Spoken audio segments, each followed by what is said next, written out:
This is the Behringer's Vintage Series Tube Composer T1952.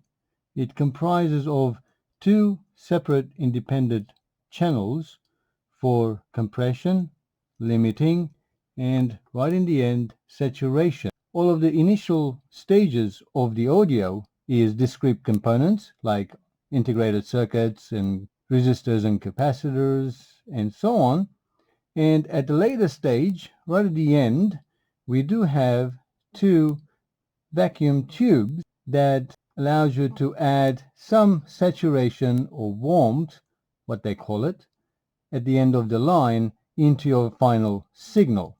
So in this video, I'm just going to go through most of the settings and how I use the Tube Composer when I'm mixing or even mastering a song in my studio.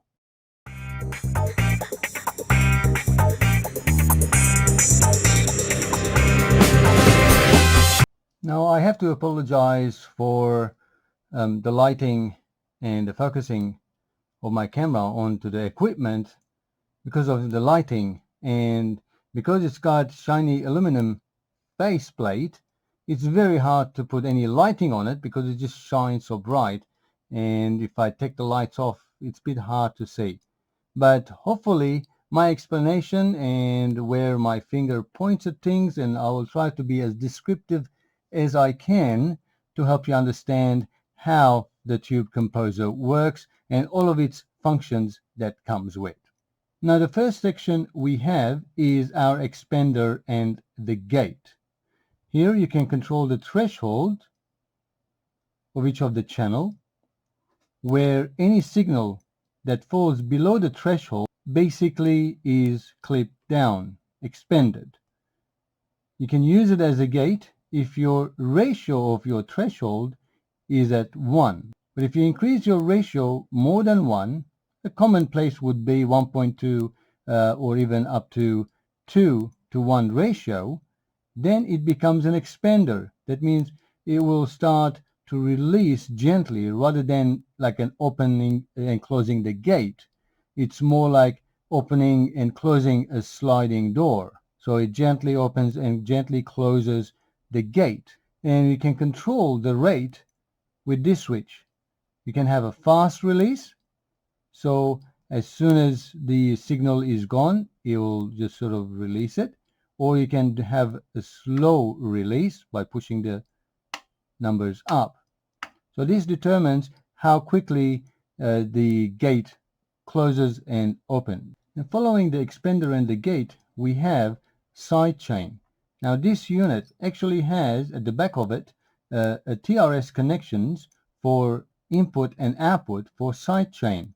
That means an external signal can control the compressor, and you can actually have it off or on as an external signal controlling the compression, and you can also obviously monitor the incoming signal through the chain, so you can see what signal is coming through. So if you are sending, let's say, the kick signal to control the bass guitar's compression for bass guitar and kick ratio, then you can listen to the sidechain audio signal coming in to make sure that it actually is correct and working and at the right level as well.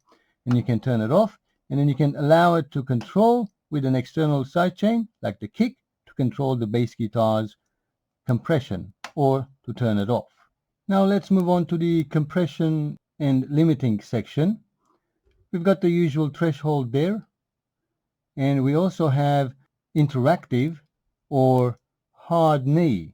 So depending on your audio signal source, you can select either interactive or hard knee. What it means is interactive, that means it's not a sort of straight point where the signal starts being reduced, set by the threshold and the ratio, as well as attack and release, but gradually and more like before the threshold it reaches. So it's much a gentle curve. Where you have hard knee, basically as soon as the signal reaches the threshold level, the compression will be applied. Interactive mode is really great for bus compression, where interactive is really great for vocals and individual instruments like maybe guitars or even bass, to smooth things out. So it levels things out rather than just compress all of a sudden. The usual ratio 1:1 to infinity to 1, or basically 20:1, is the ratio setting.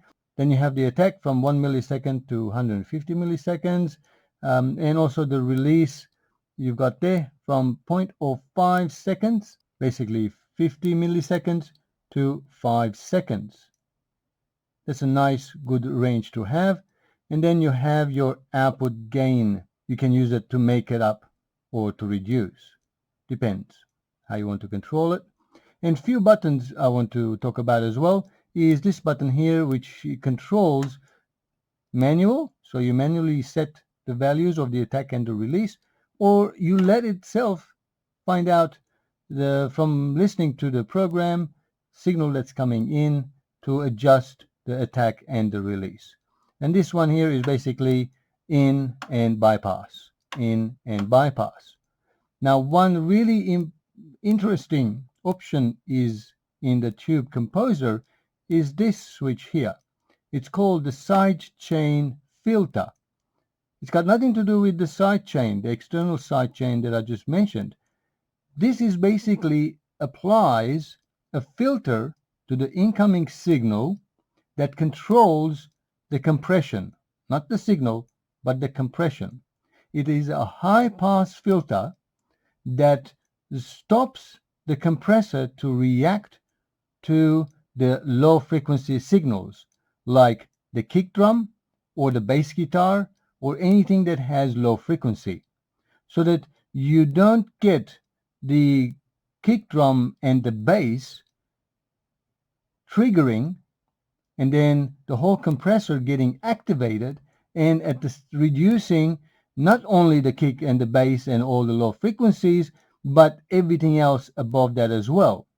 So if you want your kick and your bass not to affect the higher frequencies, you activate your sidechain filter. It works really great on mix bus as well as when you are mastering, so that you are not changing the tonal characteristics of your final mix. You're leaving your bass and kick as it is without the bass and the kick controlling the rest of your audio spectrum. And one final switch that I want to talk about is this one here that makes it dual mono or channel 1 as the master. Whenever you are working as a stereo signal, you make channel 1 master. So you've got one set of controls that control both channels. So any adjustment you make at channel 1 controls both channel 1 and channel 2. But if you want to have independent, let's say if you're using one channel for vocals and another channel for a bass guitar, then you can switch it into dual mono, and then you will have two independent channels. You can also use dual mono if you want to have serial compression. So the signal will come into channel 1, and then you feed the output of channel 1 to the input of channel 2. Then you can have different settings for channel 2, and then output of the channel 2 goes back into your DAW. It works really great on vocals, guitars, wind instruments, so you can have serial compression using dual mono. And finally, let's talk about the output section. Once it passes the compression and the output volume, we also have a limiter here. And this is quite interesting limiter. It not only controls and limits the signal, but it has some intelligence that waits for the signal to actually come to fall below a certain level before it releases. So it's nice way of controlling the output. Many times I've actually used just the limiter section without any compression and fed a strong signal in, adjust my output levels and then my limiter, and then I can heavily compress my incoming signal and then add the saturation and the warmth of the tubes into the signal and feed it back when I'm doing, let's say, maybe mastering or my final mix down. Couple of the switches. This one selects whether you will monitoring the input signals and the output signals, and by pushing this up, it shows you the gain reduction. I'm not sure if you can see on the screen. As I mentioned, because of the lighting, it doesn't work well. It's at the moment it's showing about minus 10 dB. That's because I have my expander and the gate active, so it's reducing the input signal by minus 10 dB, and you can use that to control any noise in the signal chain while there is no music or audio present. And of course, the controversial tubes that you may be able to see inside there. There are tubes inside there, but behind the tubes there are incandescent globes that is just purely for aesthetic reasons. And I have done a video about it. You can have a look on my channel, and I'll talk about in great detail what the warmth knobs do. The tubes are basically at the end of the chain, and all the signals pass through it, and the warmth knobs simply add saturation and to the upper harmonics of the incoming signal at the output. This allows you to add some character, some tonal character, depending what you want to do. I try to keep it, normally about halfway or less than halfway between the cold and the warm, because I find turning it all the way to the warm, it makes it too brittle and too bright for my liking, but it all depends on the content. So these two knobs simply control and add some tonal characteristics into your output. So basically that's what the Behringer Tube Composer T1952 does.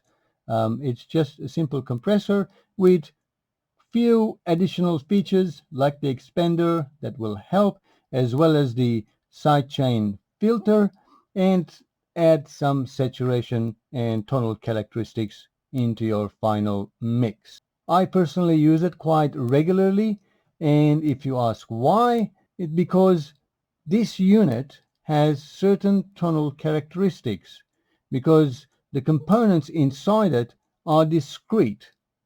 You cannot really duplicate. Unlike in the digital domain, where everything is duplicated, if you have a compressor in your DAW and you have the same settings as someone else, your sound will sound exactly the same. Where in this case, even if someone else has the same module, like the Tube Composer T1952 in their chain, it will never sound the same as my one. So I create my own sound signature by using either this compressor or any of my other compressors, like my ART Pro VLA2 or my DBX 1066 or my other Behringer compressor, and few others that I have.